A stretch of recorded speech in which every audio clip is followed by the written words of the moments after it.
तो हेलो बच्चों, हम लोग सब्जेक्ट वर्ब एग्रीमेंट का क्वेश्चंस वाला सीरीज कर रहे हैं, जिसमें हम लोग देख रहे हैं कि भाई क्वेश्चंस कैसे हमारे एग्जाम में आते हैं और हमें कैसे उनको सॉल्व करना है। वो सब चीज़ें हम लोग चेक कर रहे हैं। तो इस सीरीज में हम लोगों ने 2 पार्ट तो कर लिए हैं। इसमें हम लोगों ने 10-10 क्वेश्चन किए हैं, बहुत ईजी लेवल के हैं। धीरे धीरे हम लोग लेवल बढ़ाते हुए चल रहे हैं। तो अभी 100 क्वेश्चन करेंगे हम लोग, तो मान करके चलिए 10 पार्ट हम लोग इसमें करेंगे।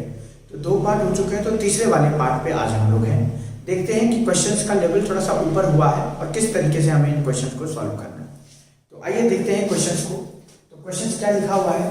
पहला क्वेश्चन लिखा है, if my father approve I will go to Mumbai. कि अगर मेरे फादर अप्रूव करेंगे तो या करते हैं तो मैं मुंबई जाऊंगा। सेकंड है, you and I has known each other, मतलब आप और मैं एक दूसरे को जानते हैं। He have been working in a bank for past several years, है ना, वो जो है इस बैंक में पिछले कई सालों से काम कर रहा है। Vinay was happy that Mukesh and his sister was going in the same train. Vinay happy है कि मुकेश और उसकी जो बहन है वो किसी मतलब सेम ट्रेन में जा रहे हैं दोनों के।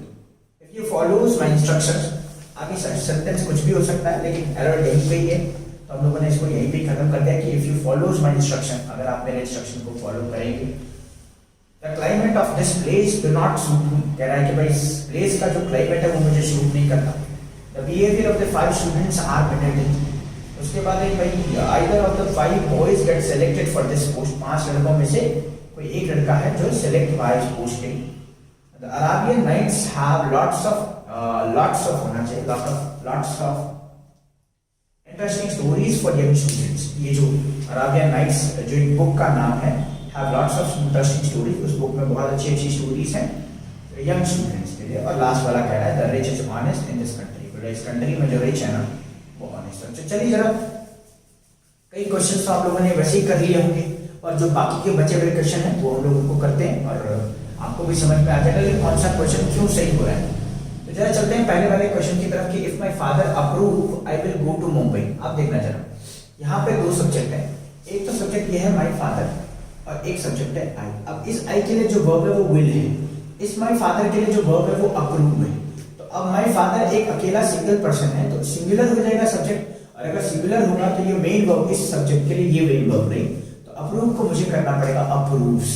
तो ये हमारे पार्ट का एरर हो जाएगा, अप्रूव की जगह पे करना पड़ेगा अप्रूव्स। तो सेंटेंस क्या बन जाएगा?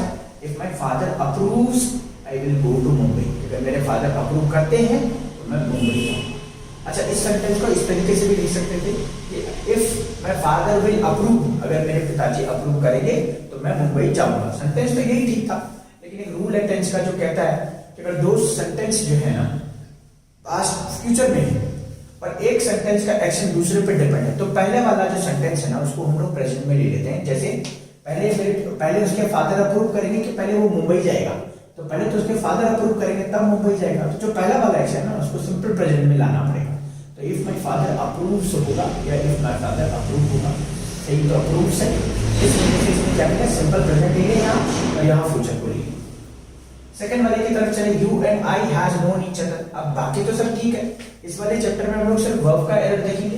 बाकी हम लोग देखेंगे कि ईच अदर में कहाँ गलती है, गो टू में कहाँ गलती है, विल क्या करता है, पास्ट सेवरल इयर्स क्या होता है, वो सब देखेंगे। लेकिन अभी हम लोग सब्जेक्ट वर्ब एग्रीमेंट कर रहे हैं, तो हम लोग वर्ब और सब्जेक्ट का रिलेशन देखेंगे, वेदर दीज आर करेक्ट और नॉट। तो ये देखना, यहाँ पे 2 सब्जेक्ट बन गए यू एंड आई। अब ये एंड से कनेक्ट हो गए 2 सब्जेक्ट, तो एंड से जब 2 सब्जेक्ट कनेक्ट हो गए तो जो वर्ब होती है वो प्लूरल होती है, और यहाँ पे ये हैज आया है तो हैज को करना पड़ेगा मुझे हैव। तो सेंटेंस करेक्ट क्या बनेगा, you and I have known each other. Third वाला कह रहा है you he have been working in a bank for past several years. अच्छा, सब्जेक्ट इस सेंटेंस का ही है, ही सिंगुलर सब्जेक्ट है, इसलिए जो वर्ब होगी वो भी सिंगुलर होगी, और यहाँ पे हैव आ रखी है। और जैसा हम लोग जानते हैं कि हैव तब आता है जब प्लूरल होता है, लेकिन ये सिंगुलर के लिए आ जाता है हैज। तो क्या बन जाएगा, he has been working in a bank for past several years. उसके बाद चलते हैं फोर्थ वाले पे, Vinay was happy that Mukesh and his sister was going in the same train। तो बोला भाई Vinay हैप्पी था, Vinay was happy that Mukesh and his sister was going in the same train। अब एक sentence का subject तो ये है Vinay, और ये सिंगुलर है तो इसके लिए ये सिंगुलर वर्ब आ रखी है, Vinay was happy, ये तो सही है। That अब ये कंजंक्शन है, तो कंजंक्शन जब सेंटेंस में जुड़ेगा तो दूसरा सब्जेक्ट आएगा, उसके लिए दूसरी वर्ब आएगी। अब ये दूसरा सब्जेक्ट क्या है, मुकेश एंड हिज सिस्टर। अब ये 2 सब्जेक्ट बन गए, ये तो ठीक है, Vinay के साथ बस तो ठीक है, लेकिन मुकेश एंड हिज फादर 2 लोग हो गए, मुकेश एंड हिज सिस्टर, एक ये और एक मुकेश। तो 2 लोग हो गए, तो 2 लोगों के लिए प्लूरल वर्ब आनी चाहिए, तो यहाँ पे लग जाएगा वन। तो क्या बन जाएगा, Mukesh and his sister were going in the same direction. Fifth वाले क्वेश्चन की तरफ चलते हैं। If you follows my instructions. अब देखना यू जो होता है वो हमेशा प्लूरल होता है। अब यू जो प्लूरल होता है तो ये फॉलोज ना होकर के फॉलो हो जाएगा। क्यों भाई, वर्ब के साथ एसओएस लग करके ये सिंगुलर बनती है और एसओएस हटा देंगे तो ये प्लूरल बन जाएगी। तो फॉलोज ना होकर के यहाँ पे हो जाएगा follow. If you follow my instruction और यहाँ पे वर्स की जगह पे वर। अब चलें सिक्स वाले सेंटेंस के ऊपर। The climate of this place do not suit me. अब देखना ये ऑफ रहा प्रपोजिशन, प्रपोजिशन के बाद ऑब्जेक्ट और प्रपोजिशन से पहले सब्जेक्ट। अच्छा वैसे वर्ब से पहले सब्जेक्ट होता है, ये डू है ना, तो डू से पहले सब्जेक्ट होना चाहिए। तो या तो ये सब्जेक्ट है या ये सब्जेक्ट है। तो हम पाएंगे कि दिस प्लेस की बात नहीं हो रही है, इस प्लेस की क्लाइमेट की बात हो रही है। और क्लाइमेट तो सिंगुलर होता है, अनकाउंटेबल ना हो। अगर ये सिंगुलर होता है तो आगे डू ना आकर के डज आ जाएगा। तो क्या बनेगा, the climate of this place does not suit me. Do not ना होकर के डज नॉट। जैसे मैं बोलूं भाई ही डू नॉट नो नहीं होगा, ही डजंट नो होगा। और मैं बोलूं दे डू नॉट नो होगा, दे डजंट नो नहीं हो सकता। अब अगर बात करें the behaviour of the 5 students. अब ये वाला सवाल दोनों एक ही तरह के हैं। देखो यहाँ पे 5 स्टूडेंट्स की बात नहीं हो रही है, जैसे यहाँ पे प्लेस की बात नहीं हो रही थी। तो 5 स्टूडेंट्स के बिहेवियर के बारे में बात हो रही है। तो बिहेवियर सिंगुलर है और बिहेवियर अनकाउंटेबल नाउन भी है। तो अनकाउंटेबल नाउन हमेशा सिंगुलर होते हैं। तो अगर ये इसकी बात हो रही है ना तो वर्ब आर ना होकर के इज हो जाएगा। तो सेंटेंस करेक्ट क्या बनेगा, बिहेवियर ऑफ द स्टूडेंट्स और behaviour of the 5 student is mandatory. अब चलें 8th के ऊपर। 8th क्या कहता है, either of the 5 boys get selected for this post. अब जरा इस चीज को देखना, सेम ये सवाल भी वही है, ये भी वही है, ये भी वही। अच्छा 5 बॉयज की बात करें या आइदर की बात करें। 5 बॉयज और आइदर में क्या डिफरेंस है, 5 बॉयज तो 5 लड़कों की बात कर रहा है और आइदर एक की बात कर रहा है। तो 5 लड़कों में से कोई एक, तो आइदर ऑफ द 5 बॉयज मतलब 5 में से कोई एक। अब एक की बात अगर हो रही है तो ये गेट ना होकर के होना पड़ेगा गेट्स, होना पड़ेगा गेट्स। तो सेंटेंस क्या बनेगा, either of the 5 boys gets selected for this post. Next चलते हैं, the Arabian nights have lots of interesting stories for young soldiers, young students. अब ये एक्चुअली क्या है ना, ये अराबियन नाइट्स एक बुक का नाम है और बुक का नाम है तो ये एक है और एक है तो यहाँ पे हैव ना होकर के मुझे करना पड़ेगा हैज।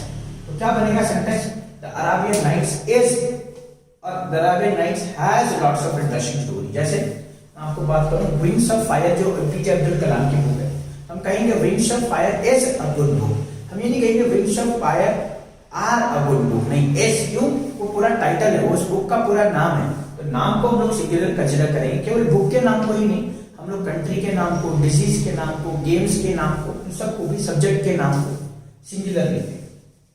आगे चलते हैं, the rich is honest in this country. ये मैंने पिछले पार्ट में भी कवर किया था और क्या बोला था कि कोई भी जो एडजेक्टिव है ना वो द के साथ आए, कोई भी एडजेक्टिव द के साथ आए तो वो पूरी कम्युनिटी को बताता है। और अगर पूरी कम्युनिटी को बताएगा तो ये एक से ज्यादा होगा, कम्युनिटी में तो एक से ज्यादा लोग होते हैं। अगर एक से ज्यादा लोग होंगे तो हम लोग एस नहीं लगाएंगे, यहाँ पे लगा देंगे आर। क्या लगा देंगे, आर। तो ये सब चीजों के हम लोगों ने आंसर चेक करे। आप लोगों को पहले से पता होगा, नहीं पता होगा तो आपको पता चल गया। और पता चलने के साथ साथ लोगों को सिर्फ यही नहीं, अभी बहुत अच्छे लेवल के क्वेश्चन आने हैं तो उनको ऊपर भी हम लोग चलेंगे। इससे पहले बहुत इजी मेथड था, थोड़ा सा हमने लेवल उठाया और इसके बाद थोड़ा सा और टाइट करेंगे हम लोग। तो चलो ये तीसरा पार्ट है, तो तीसरा पार्ट इसी के साथ खत्म करते हैं। हम लोग मिलेंगे बेटा चौथे पार्ट में सब्जेक्ट वर्ब एग्रीमेंट के, जिसमें हम लोग और अच्छे से क्वेश्चंस को उठाएंगे।